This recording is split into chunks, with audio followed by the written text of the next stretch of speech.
ಓಂ ಶಾಂತಿ. ಹಾ. ಆ ಒಂದು ದಟ್ಟವಾದ ಕಾಡು, ಕತ್ತಲು ಸಂಪೂರ್ಣವಾಗಿ ಆವರಿಸಿದೆ. ಹ್ಮ್. ಒಬ್ಬ ದಾರಿಹೋಕ ತನ್ನ ದಾರಿ ಕಾಣದೆ ಮುಳ್ಳು ಕಲ್ಲುಗಳನ್ನ ಮೆಟ್ತಾ ತಳವರಿಸ್ತಾ ಒದ್ದಾಡ್ತಿದ್ನು. ಅಯ್ಯೋ ಪಾಪ. ಹೌದು, ಎತ್ತ ಹೋಗ್ಬೇಕು, ಯಾವ ದಾರಿ ಸರಿಯಂತ ತಿಳಿಯದೆ ಕಂಗಾಲಾಗಿದ್ದಾಗ ದೂರದಲ್ಲಿ ಒಂದು ಸಣ್ಣ ಬೆಳಕು ಕಾಣಿಸ್ತು. ಓಹೋ. ಆತ ಆಸೆಯಿಂದ ಆ ಬೆಳಕಿನತ್ತ ಹೋದಾಗ ಒಬ್ಬ ಮಾರ್ಗದರ್ಶಕ ಜ್ಞಾನದ ದೀಪವನ್ನ ಹಿಡಿದು ನಿಂತಿದ್ದ. ಆತ ನಗುತ್ತಾ, ಬಾ, ನಾನ್ ನಿನಗೆ ಸರಿಯಾದ ದಾರಿ ತೋರಿಸ್ತೇನೆ ಅಂತ ಹೇಳಿ ಆತನ ಕೈ ಹಿಡಿದು ಪ್ರಕಾಶದತ್ತ ಕರೆದೊಯ್ದನು. ಎಂತಹ ಸುಂದರವಾದ ದೃಶ್ಯ ಅಲ್ವಾ? ಖಂಡಿತ.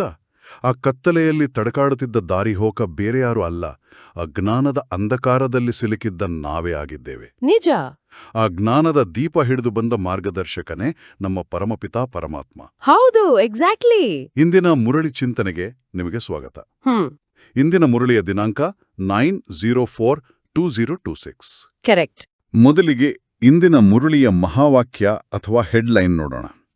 ಮಧುರ ಮಕ್ಕಳೇ, ನೀವೀಗ ಸತ್ಯತಂದೆಯ ಮೂಲಕ ಸತ್ಯ ಮಾತುಗಳನ್ನು ಕೇಳಿ ಪ್ರಕಾಶತೆಯಲ್ಲಿ ಬಂದಿದ್ದೀರಿ ಎಂದಾಗ ಅನ್ಯರನ್ನು ಅಂಧಕಾರದಿಂದ ಪ್ರಕಾಶತೆಯಲ್ಲಿ ಕರೆತರುವುದು ನಿಮ್ಮ ಕರ್ತವ್ಯವಾಗಿದೆ. ಹಾ, ಇದೊಂದು ಆಳವಾದ ಜವಾಬ್ದಾರಿಯ ಮಾತು ಅಲ್ವಾ? ಕೇವಲ ನಮಗೆ ಬೆಳಕು ಸಿಕ್ಕರೆ ಸಾಲ್ದು ಅಂತ ಬಾಬಾ ಹೇಳ್ತಿದ್ದಾರೆ. ಹೌದು, ಖಂಡಿತ. ಓಂ ಶಾಂತಿ. ಇದನ್ನ ನಾವು ಬಹಳ ಸೂಕ್ಷ್ಮವಾಗಿ ಅರ್ಥ ಮಾಡ್ಕೊಳ್ಬೇಕು. ನಾವೆಲ್ಲರೂ ಒಂದು ಕಾಲದಲ್ಲಿ ಭಕ್ತಿಯ ಅಂಧಕಾರದಲ್ಲಿದ್ದೆವು. ಅಂದ್ರೆ ಏನು ಸತ್ಯ, ಯಾರು ದೇವ್ರು, ನಮ್ಮ ನಿಜವಾದ ಸ್ವರೂಪವೇನು ಅನ್ನೋದು ಗೊತ್ತಿರ್ಲಿಲ್ಲ. ನಿಜ, ಸಂಪೂರ್ಣ ಬ್ಲೈಂಡ್ ಆಗಿದ್ವಿ. ಹೌದು. ಆದ್ರೆ ಈಗ ಸ್ವಯಂ ಜ್ಞಾನಸಾಗರ ತಂದೆ ಬಂದು ನಮ್ಮ ಅಜ್ಞಾನದ ಕತ್ತಲೆಯನ್ನ ಓಡಿಸಿದ್ದಾರೆ. ನಮಗೆ ಪ್ರಕಾಶ ಸಿಕ್ಕಿದೆ ಎಂದ ಮೇಲೆ ಅದನ್ನ ಕೇವಲ ನಮ್ಮಲ್ಲೇ ಇಟ್ಟುಕೊಳ್ಳಬಾರದು. ಕರೆಕ್ಟ್, ಹಂಚಬೇಕು. ಒಬ್ಬ ಉತ್ತಮ ವಿದ್ಯಾರ್ಥಿ ಜ್ಞಾನವನ್ನ ಪಡಿತಾನೆ, ಆದ್ರೆ ಒಬ್ಬ ಶ್ರೇಷ್ಠ ಶಿಕ್ಷಕ ಅದನ್ನ ಹಂಚ್ತಾನೆ. ಯಾರಿಗೆ ದಾರಿ ಸಿಕ್ಕಿಲ್ಲವೋ, ಯಾರು ಕತ್ತಲೆಯಲ್ಲಿ ತಡಕಾಡ್ತಿದ್ದಾರೋ ಅವರಿಗೂ ಈ ಜ್ಞಾನದ ಬೆಳಕನ್ನ ತೋರಿಸುವುದು ನಮ್ಮ ಈಶ್ವರೀಯ ಕರ್ತವ್ಯವಾಗಿದೆ. ಓಹೋ, ಬಹಳ ಚೆನ್ನಾಗಿ ಹೇಳಿದ್ರಿ. ನಾವೀಗ ಕೇವಲ ಜ್ಞಾನದ ಗ್ರಾಹಕರಲ್ಲ, ಜ್ಞಾನದ ವಿತರಕರು. ಇದು ಬಹಳ ದೊಡ್ಡ ಜವಾಬ್ದಾರಿ. ಆದ್ರೆ ಈ ಜ್ಞಾನವನ್ನ ಅನ್ಯರಿಗೆ ತಿಳಿಸುವಾಗ ನಾವು ಏನನ್ನ ನೆನ್ಪಿಟ್ಕೊಳ್ಬೇಕು? ಇಂದಿನ ಪ್ರಶ್ನೋತ್ತರ ವಿಭಾಗದಲ್ಲಿ ಇದೇ ಕುರಿತು ಚರ್ಚೆ ಇದೆ. ನೋಡೋಣ. ಪ್ರಶ್ನೆ ಹೀಗಿದೆ: ಯಾವಾಗ ನೀವು ಮಕ್ಕಳು ಅನ್ಯರಿಗೆ ಜ್ಞಾನವನ್ನ ತಿಳಿಸ್ತೀರೆಂದ್ರೆ ಅವಶ್ಯವಾಗಿ ಯಾವ ಮಾತನ್ನ ನೆನ್ಪಿಟ್ಕೊಳ್ಬೇಕು? ಆಹಾ. ಉತ್ತರದಲ್ಲಿ ಬಾಬಾ ಹೇಳ್ತಾರೆ, ಬಾಯಿಂದ ಪದೇ ಪದೇ ಬಾಬಾ ಬಾಬಾ ಎನ್ನುತ್ತೀರಿ, ಇದರಿಂದ ತನ್ನತನ ಸಮಾಪ್ತಿಯಾಗುವುದು, ಆಸ್ತಿಯು ನೆನಪಿನಲ್ಲಿರುವುದು. ಬಾಬಾ ಎನ್ನುವುದರಿಂದ ಸರ್ವವ್ಯಾಪಿಯ ಜ್ಞಾನವು ಮೊದಲೇ ಸಮಾಪ್ತಿಯಾಗುವುದು. ಒಂದು ವೇಳೆ ಯಾರಾದರೂ ಭಗವಂತನು ಸರ್ವವ್ಯಾಪಿ ಎಂದರೆ ಹೇಳಿ, ತಂದೆಯು ಎಲ್ಲರಲ್ಲಿಯೂ ಇರಲು ಹೇಗೆ ಸಾಧ್ಯ? ಕರೆಕ್ಟ್. ಇಲ್ಲಿ ನನಗೊಂದು ಗೊಂದಲವಿದೆ. ಅಂದ್ರೆ ಪದೇ ಪದೇ ಬಾಬಾ ಅನ್ನೋದು ಭಕ್ತಿ ಮಾರ್ಗದ ಜಪದಂತೆ ಆಗುದಿಲ್ವೇ? ಅದಕ್ಕೂ ಇದಕ್ಕೂ ಏನು ವ್ಯತ್ಯಾಸ? ಇದು ಅದ್ಭುತವಾದ ಪ್ರಶ್ನೆ. ನೋಡಿ, ಭಕ್ತಿಯಲ್ಲಿ ನಾವು ಅರ್ಥ ತಿಳಿಯದೆ ಯಾಂತ್ರಿಕವಾಗಿ ಜಪ ಮಾಡ್ತೇವೆ. ಆದರೆ ಇಲ್ಲಿ ಬಾಬಾ ಅನ್ನೋದು ಕೇವಲ ಒಂದು ಪದವಲ್ಲ, ಅದೊಂದು ಆಳವಾದ ಸಂಬಂಧದ ಕೊಂಡಿ. ಅಂದ್ರೆ ಫೀಲಿಂಗ್ ಇರತ್ತೆ. ಖಂಡಿತ. ಪ್ರಾಕ್ಟಿಕಲ್ ಆಗಿ ಯೋಚಿಸಿ, ಒಂದು ಚಿಕ್ಕ ಮಗು ಅಪ್ಪ ಅಂತ ಕರೆದಾಗ ಆ ಮಗುವಿನ ಮನಸ್ಸಿನಲ್ಲಿ ಯಾವ ಭಾವನೆ ಇರುತ್ತೆ? ಸಂಪೂರ್ಣ ಸುರಕ್ಷತೆ ಮತ್ತು ಅಪ್ಪನ ಆಸ್ತಿಯ ಮೇಲಿನ ಹಕ್ಕು ಇರುತ್ತೆ ಅಲ್ವಾ? ಹೌದು, ಹಕ್ಕಿನಿಂದ ಕರೆಯುತ್ತೆ. ಕೇವಲ ಈಶ್ವರ ಅಥವಾ ಪ್ರಭು ಅಂದಾಗ ಆ ಸಂಬಂಧದ ಮಧುರತೆ ಇರೋದಿಲ್ಲ, ಬದಲಿಗೆ ಒಂದು ಅಂತರ ಇರುತ್ತೆ. ಬಾಬಾ ಅಂತ ಪದೇ ಪದೇ ಹೇಳೋದರ ಹಿಂದಿನ ವಿಜ್ಞಾನ ಏನಂದ್ರೆ, ಅದು ನಮ್ಮೊಳಗಿರುವ ದೇಹದ ಅಭಿಮಾನ, ಅರ್ಥಾತ್ ನಾನು ಇಂಥವನು ಅನ್ನೋ ಅಹಂಕಾರವನ್ನ ಅಳಿಸಿ ಹಾಕತ್ತೆ. ಓಹೋ, ಅಹಂಕಾರ ನಾಶವಾಗುತ್ತ. ಅಷ್ಟೇ ಅಲ್ಲ, ಆ ಸರ್ವವ್ಯಾಪಿ ಅನ್ನೋ ಭ್ರಮೆಯೂ ತಾರ್ಕಿಕವಾಗಿ ಹೊಡೆದು ಹೋಗುತ್ತೆ. ಯಾಕೆಂದ್ರೆ ಒಬ್ಬ ಅಪ್ಪ ಎಲ್ಲ ಕಡೆ ಕಲ್ಲಿನಲ್ಲೂ ಮರದಲ್ಲೂ ಇರಲು ಸಾಧ್ಯವೇ? ಸಾಧ್ಯನೇ ಇಲ್ಲ. ಅಪ್ಪ ಒಬ್ಬನೇ, ಒಂದು ನಿರ್ದಿಷ್ಟ ಅಸ್ತಿತ್ವವನ್ನ ಹೊಂದಿರುವವನು. ಹೌದು, ಇದು ತಾರ್ಕಿಕವಾಗಿ ಬಹಳ ನಿಖರವಾಗಿದೆ. ಅಪ್ಪ ಕಲ್ಲಿನಲ್ಲೂ ಇದ್ದಾನೆ ಅಂದ್ರೆ ಆ ಸಂಬಂಧಕ್ಕೆ ಅರ್ಥವೇ ಇರೋದಿಲ್ಲ. ಇಂದಿನ ಗೀತೆಯ ಸಾಲು ಕೂಡ ಇದೇ ಅಂಧಕಾರದ ಬಗ್ಗೆ ಹೇಳ್ತಿದೆ ನೋಡಿ. ಇಂದು ಮನುಷ್ಯರೆಲ್ಲರೂ ಘೋರ ಅಂಧಕಾರದಲ್ಲಿದ್ದಾರೆ. ಇದನ್ನ ವಿವರಿಸುತ್ತಾ ಮುರಳಿಯ ಆರಂಭದಲ್ಲಿ ಬಾಬಾ ಹೇಳ್ತಾರೆ, ಓಂ ಶಾಂತಿ. ಮಕ್ಕಳು ಏನ್ ಹೇಳಿದ್ರು ಮತ್ತು ಯಾರನ್ನು ಕರೆದರು? ಹೇ ಜ್ಞಾನಸಾಗರ, ಜ್ಞಾನ ಸೂರ್ಯ, ತಂದೆ ಭಗವಂತನೆಂದು ತಂದೆಗೆ ಹೇಳಲಾಗುತ್ತದೆ. ಭಗವಂತನು ತಂದೆಯಾದರೆ ನೀವೆಲ್ಲರೂ ಅವರ ಮಕ್ಕಳಾಗಿದ್ದೀರಿ. ನಾವೆಲ್ಲರೂ ಕತ್ತಲೆಯಲ್ಲಿ ಬಂದಿದ್ದೇವೆ, ನೀವು ನಮ್ಮನ್ನು ಬೆಳಕಿನಲ್ಲಿ ಕರೆದುಕೊಂಡು ಹೋಗಿ ಎಂದು ನೀವು ಮಕ್ಕಳು ಹೇಳುತ್ತೀರಿ. ಇಲ್ಲಿ ಗಮನಿಸಿ, ಕತ್ತಲೆಯಲ್ಲೇ ಇರುವವರು ಮಾತ್ರ ಬೆಳಕಿಗಾಗಿ ಕೂಗುತ್ತಾರೆ. ಭಕ್ತಿಯಲ್ಲಿ ನಾವು ಕೇವಲ ಪ್ರಾರ್ಥನೆ ಮಾಡಿದ್ವಿ, ಕಣ್ಣೀರ್ ಹಾಕಿದ್ವಿ. ಹೌದು, ಬೇಡಿಕೊಳ್ತಾ ಇದ್ವಿ ಅಷ್ಟೇ. ಆದ್ರೆ ಈಗ ಜ್ಞಾನ ಮಾರ್ಗದಲ್ಲಿ ಆ ಕತ್ತಲೆ ನಿವಾರಣೆಯಾಗಿದೆ. ನಮ್ಗೆ ಗೊತ್ತಾಗಿದೆ ನಾವು ಆತ್ಮರು ಮತ್ತು ಆ ಭಗವಂತ ನಮ್ಮ ತಂದೆ ಅಂತ. ಆ ಬಾಬಾ ಅನ್ನೋ ಒಂದು ಪದ ನಮ್ಮ ಅಸ್ತಿತ್ವವನ್ನೇ ಬದಲಾಯಿಸ್ಬಿಡುತ್ತೆ. ಖಂಡಿತ. ಈ ಸಂಬಂಧದ ರುಚಿಯ ಬಗ್ಗೆ ಮುಂದಿನ ಸಾಲಿನಲ್ಲಿದೆ. ಬಾಬಾ ಹೇಳ್ತಾರೆ, ಬಾಬಾ ಎಂದು ಹೇಳುವುದರಿಂದ ತಂದೆಯನ್ನೇ ಕರೆಯುತ್ತಿದ್ದಾರೆಂದು ಸಿದ್ಧವಾಗುತ್ತದೆ. ಬಾಬಾ ಅಕ್ಷರವನ್ನು ಹೇಳುವುದರಿಂದ ಪ್ರೀತಿಯುಂಟಾಗುತ್ತದೆ, ಏಕೆಂದರೆ ತಂದೆಯಿಂದ ಆಸ್ತಿಯನ್ನು ಪಡೆದಿದ್ದೀರಿ. ಕೇವಲ ಈಶ್ವರ ಅಥವಾ ಪ್ರಭು ಎನ್ನೋದ್ರಿಂದ ತಂದೆಯ ಆಸ್ತಿಯ ರುಚಿ ಬರೋದಿಲ್ಲ. ಬಾಬಾ ಎನ್ನೋದ್ರಿಂದ ಆಸ್ತಿಯ ನೆನಪು ಬರುತ್ತದೆ. ಕರೆಕ್ಟ್. ಈ ಆಸ್ತಿ ಅನ್ನೋ ಪದವನ್ನ ನಾವು ಆಧ್ಯಾತ್ಮಿಕವಾಗಿ ಹೇಗೆ ಅರ್ಥೈಸ್ಕೊಳ್ಬೇಕು? ಲೌಕಿಕದಲ್ಲಿ ಆಸ್ತಿ ಅಂದ್ರೆ ಜಮೀನು, ಬ್ಯಾಂಕ್ ಬ್ಯಾಲೆನ್ಸ್ ಅಂತೀವಿ. ಆದ್ರೆ ಆಧ್ಯಾತ್ಮಿಕವಾಗಿ ಆಸ್ತಿ ಅಂದ್ರೆ ಶಾಂತಿ, ಸುಖ, ಪವಿತ್ರತೆ ಮತ್ತು ಮುಕ್ತಿಯ ಅನುಭವ. ಓಹೋ. ಪ್ರಭು ಅಂತ ಕರೆದಾಗ ನಾವು ಬೇಡುವವರ ಅಂದ್ರೆ ಭಿಕ್ಷುಕರ ಸ್ಥಾನದಲ್ಲಿರ್ತೀವಿ. ಬಾಬಾ ಅಂತ ಕರೆದಾಗ ನಾವು ವಾರಸುದಾರರ ಸ್ಥಾನದಲ್ಲಿರ್ತೀವಿ. ವಾವ್! ಭಿಕ್ಷುಕರಿಂದ ವಾರಸುದಾರರು. ಹೌದು. ಆಸ್ತಿಗಾಗಿ ಯಾರೂ ಭಿಕ್ಷೆ ಬೇಡೋದಿಲ್ಲ. ಅದು ನಮ್ಮ ಜನ್ಮಸಿದ್ಧ ಹಕ್ಕು ಅನ್ನೋ ಅಧಿಕಾರದ ಭಾವನೆ ಬರುತ್ತೆ. ಎಂಥ ಅದ್ಭುತವಾದ ಶಿಫ್ಟ್ ಇದು! ಈ ಜ್ಞಾನ ಹೇಗೆ ನಮ್ಮ ಒಳಗಿನ ದೀಪವನ್ನ ಬೆಳಗಿಸುತ್ತೆ ಅನ್ನೋದರ ಬಗ್ಗೆ ಬಾಬಾ ಬಹಳ ಸುಂದರವಾದ ಲೌಕಿಕ ಉದಾಹರಣೆ ಕೊಡ್ತಾರೆ. ಬಾಬಾ ಹೇಳ್ತಾರೆ, ನಾವು ಕತ್ತಲಿನಲ್ಲಿ ಬಂದಿದ್ದೇವೆಂದು ನೀವು ತಂದೆಯನ್ನ ಕರೆಯುತ್ತೀರಿ. ನೀವು ಮತ್ತೆ ಬಂದು ನಮ್ಮನ್ನು ಜ್ಞಾನದ ಮೂಲಕ ನಮ್ಮ ದೀಪಗಳನ್ನ ಬೆಳಗಿಸಿ, ಏಕೆಂದರೆ ಆತ್ಮಗಳ ದೀಪವು ನಂದಿ ಹೋಗಿದೆ. ಮನುಷ್ಯರು ಶರೀರ ಬಿಡುತ್ತಾರೆಂದರೆ 12 ದಿನಗಳು ದೀಪವನ್ನಿಡುತ್ತಾರೆ. ದೀಪವು ನಂದಿ ಹೋಗದಿರಲೆಂದು ಒಬ್ಬರು ಎಣ್ಣೆಯನ್ನ ಹಾಕಲೆಂದು ಕುಳಿತಿರುತ್ತಾರೆ. ಹೌದು. ಭಕ್ತಿ ಮಾರ್ಗದಲ್ಲಿ ಯಾರಾದರೂ ತೀರಿಕೊಂಡಾಗ 12 ದಿನ ದೀಪ ಹಚ್ಚಿಡ್ತಾರೆ. ಅದು ನಂದದಂತೆ ಕಾಯ್ತಾರೆ ಅಲ್ವಾ? ಹೌದು, ಸಂಪ್ರದಾಯ ಅದು. ಆದರೆ ಅದರ ಹಿಂದಿನ ನೈಜ ರಹಸ್ಯ ಏನು? ಅದು ವಾಸ್ತವವಾಗಿ ನಮ್ಮ ಆತ್ಮದ ದೀಪದ ಸಂಕೇತವಾಗಿದೆ. ಜನ್ಮಾಂತರಗಳಿಂದ ದೇಹಾಭಿಮಾನದ ಗಾಳಿಗೆ ಸಿಲುಕಿ ನಮ್ಮ ಆತ್ಮದ ಪ್ರಜ್ಞೆ ಅನ್ನೋ ದೀಪ ನಂದಿ ಹೋಗಿತ್ತು. ಕರೆಕ್ಟ್. ಈಗ ಪರಮಾತ್ಮ ಬಂದು ಜ್ಞಾನದ ತುಪ್ಪದಿಂದ ಅದನ್ನ ಬೆಳಗಿಸ್ತಿದ್ದಾರೆ. ನಾವು ಮಮ್ಮಾರವರ ಪ್ರಾಕ್ಟಿಕಲ್ ಉದಾಹರಣೆಯನ್ನ ನೋಡಬಹುದು. ಮಮ್ಮ ಅವರ ಉದಾಹರಣೆ. ಹೌದು. ಮಮ್ಮ ಅವರು ತಮ್ಮ ಬುದ್ಧಿಯ ದೀಪವನ್ನ ಯಾವತ್ತೂ ನಂದಲು ಬಿಡುತ್ತಿರ್ಲಿಲ್ಲ. ಸದಾಕಾಲ ಬಾಬಾರವರ ನೆನಪಿನ ಎಣ್ಣೆಯನ್ನ ತಮ್ಮ ಆತ್ಮದ ದೀಪಕ್ಕೆ ನಿರಂತರವಾಗಿ ಹಾಕ್ತಾ ಇದ್ರು. ಅದಕ್ಕೆ ಅಷ್ಟು ತೇಜಸ್ಸಿತ್ತಲ್ವಾ ಮಮ್ಮ ಮುಖದಲ್ಲಿ? ಖಂಡಿತ. ಹಾಗಾಗಿಯೇ ಅವರ ಮುಖದಲ್ಲಿ ಅಷ್ಟೊಂದು ದಿವ್ಯವಾದ, ಆಕರ್ಷಕವಾದ ಪ್ರಕಾಶ ಇತ್ತು. ನಮ್ಮ ಸ್ಮೃತಿಯೇ ಅಂದ್ರೆ ನೆನಪೇ ಆ ದೀಪದ ಎಣ್ಣೆ. ನಮ್ಮ ನೆನಪೇ ದೀಪದ ಎಣ್ಣೆ. ಬಹಳ ಸುಂದರವಾದ ರೂಪಕ. ಆದರೆ ನಾವ್ಯಾಕೆ ಕತ್ತಲಿಗೆ ಹೋದೆವು? ಈ ಹಗಲು ರಾತ್ರಿಯ ರಹಸ್ಯವೇನು ಅನ್ನೋದನ್ನು ಬಾಬಾ ಬಿಡಿಸ್ತಾರೆ. ಬಾಬಾ ಹೇಳ್ತಾರೆ, ತಂದೆಯು ತಿಳಿಸ್ತಾರೆ, ನೀವು ಭಾರತವಾಸಿಗಳು ಬೆಳಕಿನಲ್ಲಿ ಅರ್ಥಾತ್ ದಿನದಲ್ಲಿದ್ದೀರಿ, ಈಗ ರಾತ್ರಿಯಲ್ಲಿದ್ದೀರಿ. 12 ಗಂಟೆ ದಿನ, 12 ಗಂಟೆ ರಾತ್ರಿ. ಅದಾಗಿದೆ ಹದ್ದಿನ ಮಾತು. ಇದು ಬೇಹದ್ದಿನ ದಿನ, ಬೇಹದ್ದಿನ ರಾತ್ರಿ. ಯಾವುದಕ್ಕೆ? ಬ್ರಹ್ಮಾಂಡ ದಿನ ಸತ್ಯಯುಗ ತ್ರೇತ, ಬ್ರಹ್ಮಾಂಡ ರಾತ್ರಿ ದ್ವಾಪರ ಕಲಿಯುಗವಾಗಿದೆ. ರಾತ್ರಿಯಲ್ಲಿ ಬಹಳ ಕತ್ತಲಿ ಇರುತ್ತದೆ. ಮನುಷ್ಯರು ತಡವರಿಸಿ ಬೀಳುತ್ತಾರೆ. ಇದು ಈ ಸೃಷ್ಟಿ ನಾಟಕದ ಮಹಾರಹಸ್ಯ. ನಮ್ಮ ಲೌಕಿಕ ಗಡಿಯಾರದಲ್ಲಿ 12 ಗಂಟೆಯ ಹಗಲು ರಾತ್ರಿ ಇರುತ್ತೆ. ಆದ್ರೆ ಈ ಇಡೀ ಮಾನವ ಕುಲದ ಇತಿಹಾಸವನ್ನ 5000 ವರ್ಷಗಳ ಒಂದು ಬೇಹದ್ದಿನ ಅಂದ್ರೆ ಮಿತಿ ಇಲ್ಲದ ದಿನ ರಾತ್ರಿಗೆ ಹೋಲಿಸಲಾಗಿದೆ. ಓಹೋ, ಬೇಹದ್ದಿನ ದಿನ ಮತ್ತು ರಾತ್ರಿ. ಹೌದು. ಸತ್ಯಯುಗ ಮತ್ತು ತ್ರೇತಾಯುಗಗಳು ಆತ್ಮಪ್ರಜ್ಞೆಯ ದಿನಗಳಾಗಿವೆ. ಅಲ್ಲಿ ಜ್ಞಾನದ ಪ್ರಕಾಶ ಇರುತ್ತೆ. ಆದ್ರೆ ದ್ವಾಪರ ಮತ್ತು ಕಲಿಯುಗಗಳು ದೇಹಾಭಿಮಾನದ ಕತ್ತಲೆಯ ರಾತ್ರಿ. ಕರೆಕ್ಟ್. ಈ ಕಲಿಯುಗದ ಕತ್ತಲೆಯಲ್ಲಿಯೇ ಮನುಷ್ಯರು ಕಾಮ, ಕ್ರೋಧ, ಅಹಂಕಾರಗಳಿಗೆ ಸಿಲುಕಿ ಸುಖಕ್ಕಾಗಿ ತಡಕಾಡ್ತಿದ್ದಾರೆ. ಇಲ್ಲಿ ದಾದೀಜಿಯವರ ಅಂದ್ರೆ ದಾದಿ ಪ್ರಕಾಶ್ಮಣಿಯವರ ಪ್ರಾಕ್ಟಿಕಲ್ ಉದಾಹರಣೆ ನೆನ್ಪಿಗೆ ಬರುತ್ತೆ. ದಾದೀಜಿ ಹೇಗಿದನ್ನು ಎದುರಿಸಿದ್ರು? ದಾದೀಜಿಯವರು ಈ ಬೇಹದ್ದಿನ ಡ್ರಾಮಾವನ್ನ ಎಷ್ಟು ಆಳವಾಗಿ ಅರ್ಥ ಮಾಡ್ಕೊಂಡಿದ್ರು ಅಂದ್ರೆ, ಕಲಿಯುಗದ ಅತಿ ಕರಾಳ ರಾತ್ರಿಯಲ್ಲೂ ಎಷ್ಟೇ ದೊಡ್ಡ ವಿಘ್ನಗಳು ಎದುರಾದರೂ ಇದು ಕೇವಲ ರಾತ್ರಿ. ಡ್ರಾಮಾ ಕಲ್ಯಾಣಕಾರಿಯಾಗಿದೆ, ಬೆಳಗಾಗುವುದು ನಿಶ್ಚಿತ ಅಂತ ಸದಾ ಅಚಲವಾದ ಸ್ಥಿತಿಯಲ್ಲಿದ್ರು. ದಾದೀಜಿಯವರ ಆ ಸ್ಥಿತಿ ನಿಜಕ್ಕೂ ಪ್ರೇರಣಾದಾಯಕ ಅಲ್ವಾ? ಆದರೆ ಈ ರಾತ್ರಿಯಲ್ಲಿ ಮನುಷ್ಯರು ಸತ್ಯವನ್ನ ಹುಡುಕುವ ಬದಲು ಕಥೆಗಳಲ್ಲಿ ಮುಳುಗಿದ್ದಾರೆ ಅಂತಾರೆ ಬಾಬಾ. ಹೌದು. ಬಾಬಾ ಹೇಳ್ತಾರೆ, ಭಗವಂತನನ್ನು ಹುಡುಕಲು 4 ಕಡೆಯೂ ತಿರುಗುತ್ತಾರೆ, ಆದರೆ ಪರಮಾತ್ಮನನ್ನು ಪಡೆಯಲು ಸಾಧ್ಯವಿಲ್ಲ.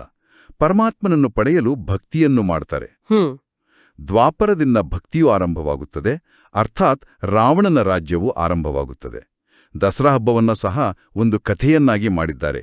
ಹೇಗೆ ಸಿನಿಮಾ ನಾಟಕಗಳಿವೋ ಅದೇ ರೀತಿ ಕಥೆಗಳನ್ನು ಮನೋರಂಜನೆಗಾಗಿ ಮಾಡಿರ್ತಾರೆ. ಕರೆಕ್ಟ್. ಇಲ್ಲಿ ನನ್ನದೊಂದು ಪ್ರಶ್ನೆ, ನಾವು ಯಾಕೆ ಕಥೆಗಳಿಗೆ ಇಷ್ಟೊಂದು ಆಕರ್ಷಿತರಾಗ್ತೀವಿ? ಯಾಕಂದ್ರೆ ಮನುಷ್ಯನ ಮನಸ್ಸಿಗೆ ನೋವನ್ನ ಎದುರಿಸುವ ಶಕ್ತಿ ಇಲ್ಲದಿದ್ದಾಗ ಅದು ಸುಲಭವಾದ ಮನೋರಂಜನೆಯ ಮೊರೆ ಹೋಗುತ್ತೆ. ಎಸ್ಕೇಪ್ ಆಗೋಕೆ ಟ್ರೈ ಮಾಡುತ್ತೆ. ಹೌದು. ಕಲಿಯುಗದ ದುಃಖವನ್ನ ಮರೆಯಲು ಕಥೆಗಳು, ನಾಟಕಗಳು, ಸಿನಿಮಾಗಳು ಒಂದು ರೀತಿ ಡೋಪಮೈನ್ ನೀಡ್ತವೆ. ದಸರಾದಂತಹ ಹಬ್ಬದ ಹಿಂದಿರುವ ನಮ್ಮೊಳಗಿನ ವಿಕಾರಗಳನ್ನು ಸುಡುವ ನೈಜ ಆಧ್ಯಾತ್ಮಿಕ ಸತ್ಯವನ್ನ ಮರೆತು ನಾವು ಕೇವಲ ಹೊರಗಿನ ಗೊಂಬೆಗಳನ್ನ ಸುಡುವ ಮನೋರಂಜನೆಯನ್ನಾಗಿ ಮಾಡಿಕೊಂಡ್ವಿ. ಸತ್ಯವು ಶಕ್ತಿ ಬೇಡುತ್ತೆ, ಆದರೆ ಕಥೆಗಳು ಕೇವಲ ಚಪ್ಪಾಳೆ ಬೇಡ್ತವೆ. ವಾವ್, ಬಹಳ ಕಟುವಾದ ಸತ್ಯ ಇದು. ಕೇವಲ ಮನೋರಂಜನೆಗಾಗಿ ನಾವು ಸತ್ಯವನ್ನ ಮರೆತೆವು. ಇದೇ ವಿಷಯವನ್ನ ಮುಂದುವರಿಸ್ತಾ ಬಾಬಾ ಹೇಳ್ತಾರೆ, ಶ್ರೀಮದ್ ಭಗವದ್ಗೀತಾ ಎನ್ನುವುದು ಸತ್ಯವಾಗಿದೆ. ಪರಮಾತ್ಮನೇ ಮಕ್ಕಳಿಗೆ ರಾಜಯೋಗವನ್ನು ಕೊಟ್ಟು ರಾಜ್ಯ ಭಾಗ್ಯವನ್ನ ಕೊಟ್ರು. ಮತ್ತೆ ಭಕ್ತಿ ಮಾರ್ಗದಲ್ಲಿ ಕೂಡಿದು ಇದನ್ನೇ ಕಥೆಯನ್ನಾಗಿ ಮಾಡುತ್ತಾರೆ. ವ್ಯಾಸನೇ ಗೀತೆಯನ್ನು ಮಾಡಿದರು, ಅರ್ಥಾತ್ ಕಥೆಯನ್ನು ಮಾಡಿದರು. ಸತ್ಯವಾದ ಮಾತನ್ನಂತೂ ನೀವೀಗ ತಂದೆಯಿಂದ ಕೇಳುತ್ತಿದ್ದೀರಿ. ಕರೆಕ್ಟ್. ಯಾವಾಗ್ಲೂ ಬಾಬಾ ಬಾಬಾ ಎಂದು ಹೇಳುತ್ತಿರಬೇಕು. ಪರಮಾತ್ಮನು ನಮ್ಮ ಬಾಬಾ ಆಗಿದ್ದಾರೆ, ಹೊಸ ಪ್ರಪಂಚದ ರಚಯಿತನಾಗಿದ್ದಾರೆ. ಅವಶ್ಯವಾಗಿ ಅವರಿಂದ ಸ್ವರ್ಗದ ಆಸ್ತಿಯೂ ಸಿಗಬೇಕಾಗಿದೆ. ಹೌದು. ಗೀತೆ ಕೇವಲ ಒಂದು ಯುದ್ಧ ಭೂಮಿಯ ಕಥೆಯಲ್ಲ, ಅದು ನಮ್ಮೊಳಗಿನ ವಿಕಾರಗಳ ವಿರುದ್ಧ ನಡೆಯುವ ರಾಜಯೋಗದ ಸೂಕ್ಷ್ಮ ಹೋರಾಟ. ಆ ಸತ್ಯವನ್ನ ಸ್ವಯಂ ತಂದೆಯೇ ಈಗ ನಮ್ಗೆ ತಿಳಿಸ್ತಿದ್ದಾರೆ. ಸ್ವರ್ಗದ ಆಸ್ತಿಯಂದ್ರೆ ನಮ್ಮದೇ ಆದ ದೈವೀ ಸ್ವರೂಪದ ಮರುಪ್ರಾಪ್ತಿ. ಆ ಸ್ವರ್ಗ ಹೇಗಿತ್ತು ಮತ್ತು ನಾವೆಷ್ಟು ಜನ್ಮಗಳನ್ನ ತೆಗೆದುಕೊಂಡೆವು ಅನ್ನೋದನ್ನ ಬಾಬಾ ಹೇಳ್ತಾರೆ, ಈಗಂತೂ ನಾವು 84 ಜನ್ಮಗಳನ್ನ ಭೋಗಿಸಿ ನರಕದಲ್ಲಿ ಬಂದಿದ್ದೀರಿ. ನೀವು ಭಾರತವಾಸಿಗಳು ಸೂರ್ಯವಂಶಿ ಚಂದ್ರವಂಶಿಗಳಾಗಿದ್ದೀರಿ ಎಂದು ಮಕ್ಕಳಿಗೆ ತಂದೆಯೂ ತಿಳಿಸುತ್ತಾರೆ. ವಿಶ್ವದ ಮಾಲೀಕರಾಗಿದ್ದೀರಿ. ಆಗ ಯಾವುದೇ ಬೇರೆ ಧರ್ಮವಿರಲಿಲ್ಲ. ಅದಕ್ಕೆ ಸ್ವರ್ಗ ಅಥವಾ ಕೃಷ್ಣಪುರಿ ಎಂದು ಹೇಳಲಾಗುತ್ತದೆ. ಇದು ಕಂಸಪುರಿಯಾಗಿದೆ. ಬಾಬ್ದಾದ ನೆನಪು ತರಿಸುತ್ತಾರೆ, ಲಕ್ಷ್ಮೀನಾರಾಯಣರ ರಾಜ್ಯವಿತ್ತು. ಕರೆಕ್ಟ್. ಕೃಷ್ಣಪುರಿಯಿಂದ ಕಂಸಪುರಿಗೆ ಈ ಪತನ ಹೇಗೆ ಸಂಭವಿಸಿತು? ಆ ಕೃಷ್ಣಪುರಿ ಅಂದ್ರೆ ಸಂಪೂರ್ಣ ಪವಿತ್ರತೆ ಮತ್ತು ಸುಖದ ಜಗತ್ತು. ಅಲ್ಲಿ ಪ್ರತಿ ಆತ್ಮವು ತನ್ನ ಸಂಪೂರ್ಣ ಕಳೆಯಲ್ಲಿತ್ತು. ಆದ್ರೆ 84 ಜನ್ಮಗಳ ಪ್ರಯಾಣದಲ್ಲಿ ಕ್ರಮೇಣ ನಮ್ಮ ಶಕ್ತಿ ಕ್ಷೀಣಿಸುತ್ತಾ ಬಂತು. ಬ್ಯಾಟರಿ ಡಿಸ್ಚಾರ್ಜ್ ಆದ ಹಾಗೆ. ಎಕ್ಸಾಕ್ಟ್ಲಿ. ಚಿನ್ನಕ್ಕೆ ತುಕ್ಕು ಹಿಡಿದಂತೆ ಆತ್ಮಕ್ಕೆ ದೇಹದ ಆಕರ್ಷಣೆ ಅಂಟಿಕೊಳ್ತು. ಯಾವಾಗ ನಾವು ನಾನು ದೇಹ ಅಂದುಕೊಂಡೆವೋ ಅಲ್ಲಿಂದ ಕಂಸಪುರಿ ಅರ್ಥಾತ್ ಅಸುರಿ ವೃತ್ತಿಗಳ ದುಃಖದ ಜಗತ್ತು ಆರಂಭವಾಯಿತು. ಆದ್ರೆ ಇಂತಹ ದುಃಖದ ಸಮಯದಲ್ಲಿ ನಮಗೆ ರಕ್ಷಕ ಯಾರು, ತಂದೆ ಯಾರು ಅನ್ನೋದರ ಬಗ್ಗೆ ಜಗತ್ತಿಗೆ ಗೊಂದಲ ಇದೆ ಅಲ್ವಾ? ಬಾಬಾ ಹೇಳ್ತಾರೆ, ತಂದೆಯೇ ಜ್ಞಾನಸಾಗರ, ಶಾಂತಿಯ ಸಾಗರ, ಪತಿತ ಪಾವನನಾಗಿದ್ದಾರೆ, ಗಂಗೆಯ ನೀರಲ್ಲ. ಹೌದು. ಎಲ್ಲಾ ವಧುಗಳ ವರನೂ ಒಬ್ಬರೇ ಭಗವಂತನಾಗಿದ್ದಾನೆಂದು ಮನುಷ್ಯರಿಗೆ ಗೊತ್ತಿಲ್ಲ. ಆತ್ಮಗಳ ತಂದೆಯು ಯಾರು ಎಂದು ಕೇಳಿದರೆ ಎಲ್ಲರೂ ತಬ್ಬಿಬ್ಬಾಗ್ಬಿಡ್ತಾರೆ, ನಮಗೆ ಗೊತ್ತಿಲ್ಲವೆಂದು ಹೇಳಿಬಿಡ್ತಾರೆ. ಅರೇ ಆತ್ಮ, ನಿಮ್ಮ ತಂದೆಯ ಬಗ್ಗೆಯೇ ನಿಮಗೆ ಗೊತ್ತಿಲ್ಲ? ಇದು ಎಂತಹ ವಿಪರ್ಯಾಸ ನೋಡಿ. ಲೌಕಿಕ ಜಗತ್ತಿನಲ್ಲಿ ನಮ್ಮ ತಂದೆ ಯಾರು, ಅಜ್ಜ ಯಾರು, ನಮ್ಮ ವಂಶವೃಕ್ಷ ಯಾವುದು ಅಂತ ಎಲ್ಲರಿಗೂ ಕಂಠಪಾಠ ಇರುತ್ತೆ. ಹೌದು, 3 ತಲೆಮಾರು ಹೇಳ್ತಾರೆ. ಆದ್ರೆ ಶಾಶ್ವತವಾದ ಆತ್ಮದ ತಂದೆ ಯಾರು ಅಂತ ಕೇಳಿದ್ರೆ ಯಾರಿಗೂ ಉತ್ತರ ಇಲ್ಲ. ಯಾಕಂದ್ರೆ ದೇಹದ ಮೇಲಿನ ಅತಿಯಾದ ಅಭಿಮಾನ ಆತ್ಮದ ನೆನಪನ್ನೇ ಸಂಪೂರ್ಣವಾಗಿ ಅಳಿಸಿ ಹಾಕಿದೆ. ನದಿಗಳು ದೇಹವನ್ನ ಶುದ್ಧ ಮಾಡಬಹುದು, ಆದ್ರೆ ಆತ್ಮವನ್ನ ಪಾವನ ಮಾಡಲು ಆ ಜ್ಞಾನ ಸಾಗರನಾದ ತಂದೆಯೇ ಬರಬೇಕಾಗತ್ತೆ. ತಂದೆಯ ಪರಿಚಯವಿಲ್ಲದಿರೋದೇ ದೊಡ್ಡ ಅಜ್ಞಾನ. ಭಗವಂತನ ಬಗ್ಗೆ ಇರುವ ಒಂದು ದೊಡ್ಡ ತಪ್ಪು ಕಲ್ಪನೆಯನ್ನ ಬಾಬಾ ಇಲ್ಲಿ ಪ್ರಶ್ನಿಸ್ತಾರೆ. ಬಾಬಾ ಹೇಳ್ತಾರೆ, ಗಾಡ್ ಫಾದರ್ ಎನ್ನುತ್ತೀರೆಂದರೆ ಅವರ ನಾಮ ರೂಪವೇನು? ತಂದೆಯ ಪರಿಚಯವಿದೆ ಎಂದರೆ ಅವರು ಸರ್ವವ್ಯಾಪಿ ಎಂದು ಹೇಳ್ಬಿಡ್ತಾರೆ. ಅರೆ, ಮಕ್ಕಳ ತಂದೆಯು ಎಲ್ಲಿಯಾದರೂ ಸರ್ವವ್ಯಾಪಿಯಾಗಲು ಸಾಧ್ಯವೇ? ಕರೆಕ್ಟ್. ನನಗೆ ಅನೇಕ ಬಾರಿ ಜನರು ವಾದ ಮಾಡ್ತಾರೆ, ಭಗವಂತನ ಸೃಷ್ಟಿ ಎಲ್ಲಾ ಕಡೆ ಇದೆ, ಹಾಗಾಗಿ ಭಗವಂತನೂ ಎಲ್ಲಾ ಕಡೆ ಇದ್ದಾನೆ ಅಂತ. ಇದಕ್ಕೆ ನಮ್ಮ ತಾರ್ಕಿಕ ಉತ್ತರ ಏನಿರಬೇಕು? ಬಹಳ ಸರಳ. ಆ ಒಬ್ಬ ಚಿತ್ರಕಾರ ಅದ್ಭುತವಾದ ಚಿತ್ರವನ್ನ ಬಿಡಿಸ್ತಾನೆ. ಆ ಚಿತ್ರದ ಪ್ರತಿಯೊಂದು ಕಣದಲ್ಲೂ ಆತನ ಕಲೆಯ ಸ್ಪರ್ಶ ಇರುತ್ತೆ, ಆತನ ಕೌಶಲ್ಯ ಇರುತ್ತೆ. ಹೌದು. ಆದ್ರೆ ಆ ಚಿತ್ರಕಾರ ಆ ಕ್ಯಾನ್ವಾಸ್ನ ಒಳಗೆ ಕುಳಿತಿರೋದಿಲ್ಲ ಅಲ್ವಾ? ಓಹೋ, ಬಹಳ ಅದ್ಭುತ ಪಾಯಿಂಟ್ ಇದು. ಹಾಗೆಯೇ ಪರಮಾತ್ಮ ಈ ಸೃಷ್ಟಿಯ ರಕ್ಷಕ, ಆತನ ಶಕ್ತಿ ಮತ್ತು ನಿಯಮಗಳು ಜಗತ್ತಿನಾದ್ಯಂತ ಕೆಲಸ ಮಾಡುತ್ತವೆ. ಆದ್ರೆ ಆತ ಸರ್ವವ್ಯಾಪಿಯಲ್ಲ. ತಂದೆಯಾದವನು ಒಂದು ನಿರ್ದಿಷ್ಟ ನಿವಾಸದಲ್ಲಿ ಇರ್ತಾನೆ. ಆತ ಎಲ್ಲೆಲ್ಲೂ ಇದ್ದಿದ್ರೆ ಜಗತ್ತಿನಲ್ಲಿ ಇಷ್ಟೊಂದು ಅನ್ಯಾಯ, ದುಃಖ ಯಾಕಿರ್ತಿತ್ತು? ನಾವೇಕೆ ಶಾಂತಿಗಾಗಿ ಹುಡುಕಾಡ್ತಿದ್ದೇವೋ? ಎಕ್ಸಾಕ್ಟ್ಲಿ. ಚಿತ್ರಕಾರ ಚಿತ್ರದೊಳಗಿಲ್ಲ. ಇದು ಬಹಳ ಸ್ಪಷ್ಟವಾದ ಉದಾಹರಣೆ. ಈ ಅಜ್ಞಾನಕ್ಕೆ ಮೂಲ ಕಾರಣವನ್ನ ಬಾಬಾ ಮುಂದಿನ ಸಾಲಿನಲ್ಲಿ ಹೇಳ್ತಾರೆ. ಬಾಬಾ ಹೇಳ್ತಾರೆ, ರಾವಣನ ಆಸುರಿ ಮತದಂತೆ ನಡೆದು ಎಷ್ಟೊಂದು ಅಜ್ಞಾನಿಗಳಾಗಿದ್ದಾರೆ. ದೇಹಾಭಿಮಾನವೇ ನಂಬರ್ 1 ಆಗಿದೆ. ತಮ್ಮನ್ನು ಆತ್ಮ ಎಂದು ನಿಶ್ಚಯ ಮಾಡಿಕೊಳ್ಳುವುದಿಲ್ಲ, ನಾನು ಇಂಥವನೆಂದು ಹೇಳುತ್ತಾರೆ ಅಷ್ಟೇ. ಇದು ಶರೀರದ ಮಾತಾಗಿದೆ. ಅಸಲಾಗಿ ತಾವು ಯಾರು ಎಂದು ಗೊತ್ತಿಲ್ಲ. ನಾನು ನ್ಯಾಯಾಧೀಶನಾಗಿದ್ದೇನೆ, ಇದಾಗಿದ್ದೇನೆ ಎಂದು ಹೇಳುತ್ತಿರುತ್ತಾರೆ. ಆದರೆ ಇದು ತಪ್ಪಾಗಿದೆ. ನಾನು ಮತ್ತು ನನ್ನದು ಎಂಬ 2 ವಸ್ತುಗಳಿವೆ. ಆತ್ಮವು ಅವಿನಾಶಿಯಾಗಿದೆ, ಶರೀರವು ವಿನಾಶಿಯಾಗಿದೆ. ದೈನಂದಿನ ಜೀವನದಲ್ಲಿ ನಾವಿದನ್ನ ಬಹಳ ನೋಡ್ತೀವಿ. ನಾವು ಆಫೀಸ್ಗೆ ಹೋದಾಗ ನಾನು ಮ್ಯಾನೇಜರ್, ನಾನು ಲಾಯರ್, ನಾನು ನ್ಯಾಯಾಧೀಶ ಅನ್ನೋ ಆ ಹುದ್ದೆಯನ್ನೇ ನಮ್ಮ ನಿಜವಾದ ಅಸ್ತಿತ್ವ ಅಂದುಕೊಳ್ತೀವಿ. ಹೌದು, ಅದನ್ನೇ ನಮ್ಮ ಐಡೆಂಟಿಟಿ ಅನ್ಕೋತೀವಿ. ಯಾರಾದ್ರೂ ಆ ಲೇಬಲ್ಗೆ ಸ್ವಲ್ಪ ಅಗೌರವ ತೋರಿದ್ರೆ ತಕ್ಷಣ ನಮ್ಗೆ ಕೋಪ ಬರುತ್ತೆ, ಹರ್ಟ್ ಆಗತ್ತೆ. ಏಕೆ? ಯಾಕಂದ್ರೆ ಅಲ್ಲಿ ದೇಹಾಭಿಮಾನ ಇದೆ. ಈ ತಾತ್ಕಾಲಿಕ ಲೇಬಲ್ಗಳೆಲ್ಲ ಶರೀರಕ್ಕಿರುವ ಪಾತ್ರಗಳು ಮಾತ್ರ. ಕರೆಕ್ಟ್. ವಾಸ್ತವವಾಗಿ ನಾವೆಲ್ಲರೂ ಈ ಘೃಕುಟಿಯ ಮಧ್ಯೆ ಹೊಳೆಯುವ ಬಿಂದುರೂಪ ಆತ್ಮಗಳಾಗಿದ್ದೇವೆ. ನಾನು ಎನ್ನುವುದು ಆತ್ಮ, ನನ್ನದು ಎನ್ನುವುದು ಈ ಶರೀರ ಮತ್ತು ಉದ್ದೆ. ನಾನು ಮತ್ತು ನನ್ನದು 2ರ ನಡುವಿನ ವ್ಯತ್ಯಾಸವೇ ಜ್ಞಾನ. ಹಾಗಾದ್ರೆ ಆ ಆತ್ಮಕ್ಕೆ ಹೆಸರೇನು? ಭಗವಂತನ ಹೆಸರೇನು? ಬಾಬಾ ಹೇಳುತ್ತಾರೆ, ಹೆಸರನ್ನು ಶರೀರಕ್ಕೆ ಇಡಲಾಗುತ್ತದೆ, ಆತ್ಮಕ್ಕೆ ಯಾರೂ ಹೆಸರನ್ನಿಡುವುದಿಲ್ಲ. ನನ್ನ ಹೆಸರಂತೂ ಶಿವ ಎಂದಾಗಿದೆ ಎಂದು ತಂದೆಯೂ ತಿಳಿಸುತ್ತಾರೆ. ಶಿವಜಯಂತಿಯನ್ನೂ ಸಹ ಆಚರಿಸುತ್ತಾರೆ. ಆ ನಿರಾಕಾರನ ಜಯಂತಿಯು ಹೇಗಾಗಲು ಸಾಧ್ಯ? ಅವರು ಯಾವುದರಲ್ಲಿ ಬರುತ್ತಾರೆ? ಇದು ಯಾರಿಗೂ ಗೊತ್ತಿಲ್ಲ. ನೋಡಿ, ನಾವೆಲ್ಲರೂ ಆತ್ಮರು. ನಮ್ಮೆಲ್ಲರ ಸಾಮಾನ್ಯ ಹೆಸರು ಆತ್ಮ. ಆದ್ರೆ ಆ ಪರಮಾತ್ಮನಿಗೆ ಕೇವಲ ಒಂದೇ ಹೆಸರಿದೆ, ಅದು ಶಿವ, ಅಂದ್ರೆ ಕಲ್ಯಾಣಕಾರಿ. ಶಿವ ಅಂದ್ರೆ ಕಲ್ಯಾಣಕಾರಿ. ಆತ ನಿರಾಕಾರ. ಆತನಿಗೆ ತನ್ನದೇ ಆದ ಲೌಕಿಕ ಶರೀರವಿಲ್ಲ. ಹಾಗಾಗಿ ಆತ ಮನುಷ್ಯರಂತೆ ಗರ್ಭವಾಸದಿಂದ ಜನ್ಮ ತೆಗೆದುಕೊಳ್ಳುವುದಿಲ್ಲ.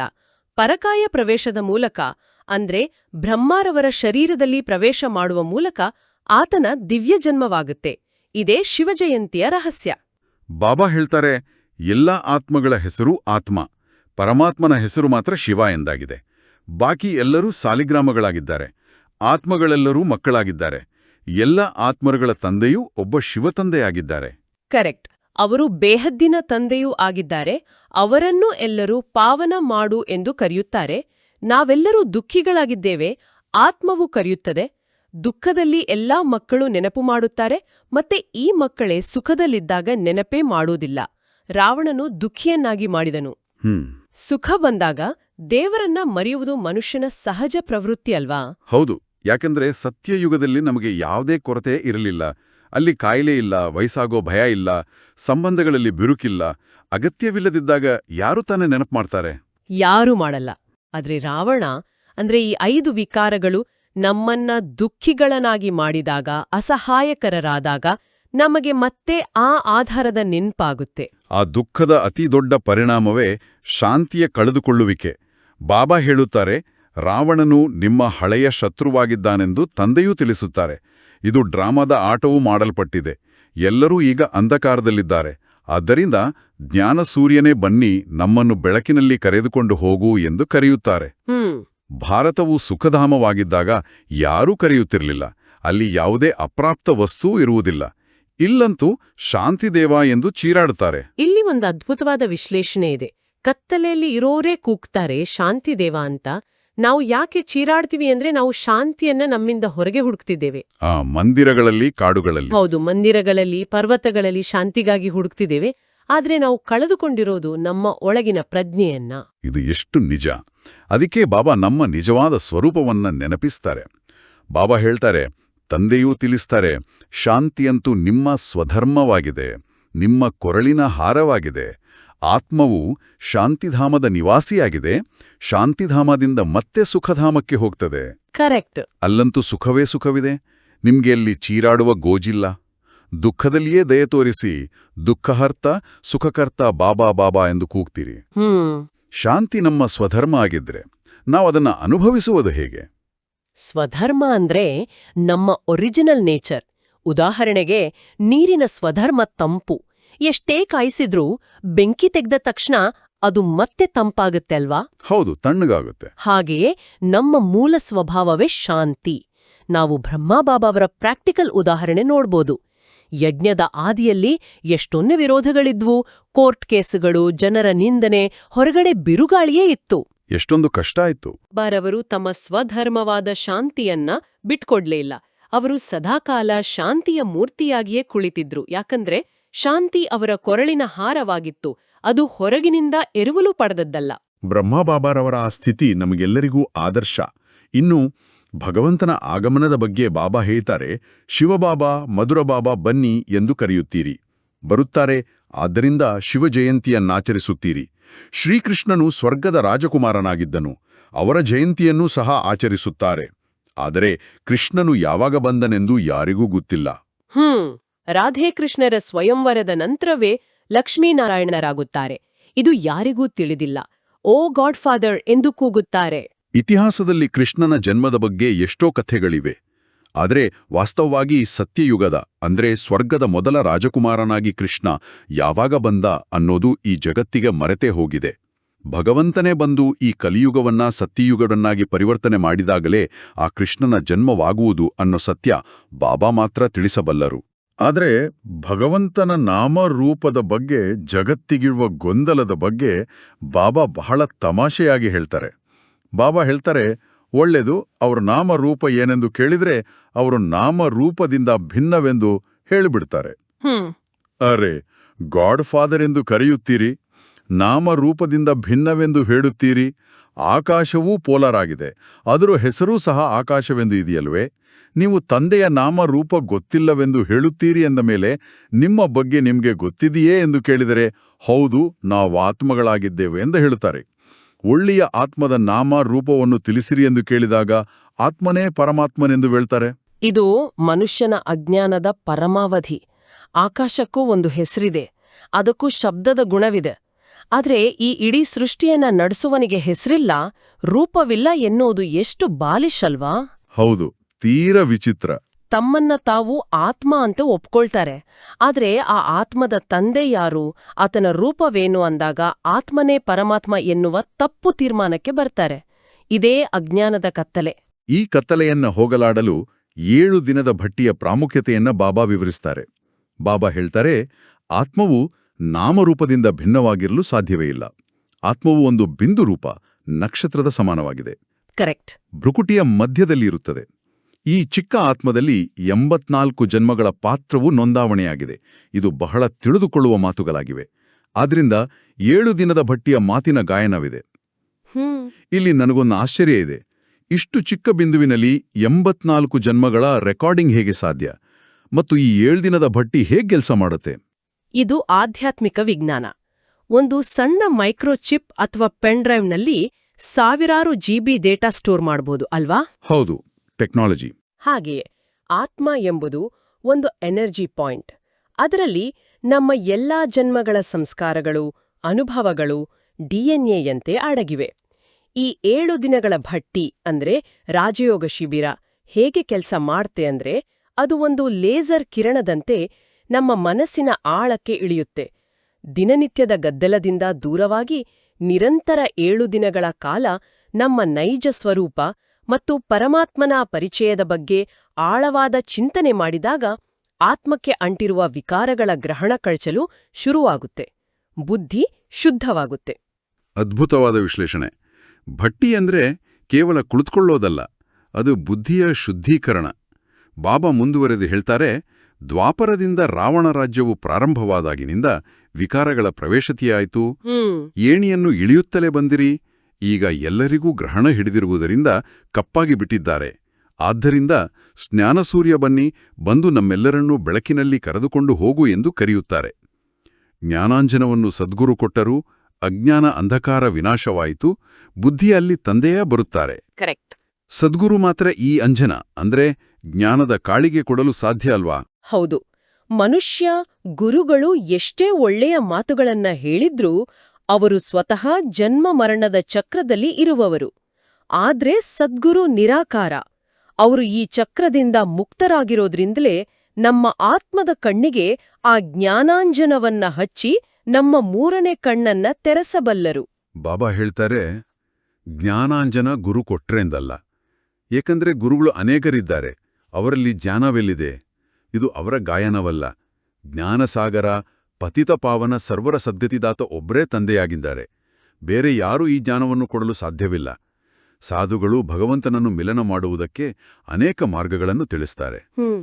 ಬಾಬಾ ಹೇಳ್ತಾರೆ, ಶಾಸ್ತ್ರವನ್ನು ಓದುವುದು, ಯಜ್ಞ, ತಪ ಇತ್ಯಾದಿಗಳನ್ನು ಮಾಡುವುದು ಇವೆಲ್ಲವೂ ಭಗವಂತನನ್ನು ಮಿಲನ ಮಾಡುವುದಕ್ಕೆ ಮಾರ್ಗಗಳೆಂದು ಹೇಳುತ್ತಾರೆ. ಆದರೆ ಪತಿತರು ಮತ್ತೆ ಪಾವನ ಪ್ರಪಂಚಕ್ಕೆ ಹೋಗಲು ಸಾಧ್ಯವಿಲ್ಲ. ಆದ್ದರಿಂದ ಸ್ವಯಂ ನಾನೇ ಬರುತ್ತೇನೆ ಎಂದು ತಂದೆಯೂ ತಿಳಿಸುತ್ತಾರೆ. ಹೌದು. ಬ್ರಹ್ಮ, ವಿಷ್ಣು, ಶಂಕರನು ದೇವತೆಯಾಗಿದ್ದಾರೆ. ಅವರನ್ನು ಭಗವಂತನೆಂದು ಕರೆಯಲು ಸಾಧ್ಯವಿಲ್ಲ. ಭಗವಂತನು ಒಬ್ಬರೇ ಆಗಿದ್ದಾನೆ. ಎಲ್ಲಾ ದೇವತೆಗಳ ತಂದೆಯೂ ಶಿವನಾಗಿದ್ದಾನೆ. ಇಲ್ಲಿ ಭಗವಂತನ ನಿಖರವಾದ ವ್ಯಾಖ್ಯಾನವನ್ನ ಬಾಬಾ ನೀಡುತ್ತಿದ್ದಾರೆ. ದೇವತೆಗಳು ಅಂದ್ರೆ ಸಂಪೂರ್ಣ ಪವಿತ್ರರು. ಆದರೆ ಅವರಿಗೂ ಆ ಪವಿತ್ರತೆಯನ್ನ, ಆ ದೈವೀ ಗುಣಗಳನ್ನ ನೀಡಿದವನು ಆ ನಿರಾಕಾರ ಶಿವನೇ ಆಗಿದ್ದಾನೆ. ಸಂಸ್ಥೆಯ ಹೆಸರಿನ ಹಿಂದಿರುವ ರಹಸ್ಯವನ್ನ ಬಾಬಾ ವಿವರಿಸ್ತಾರೆ.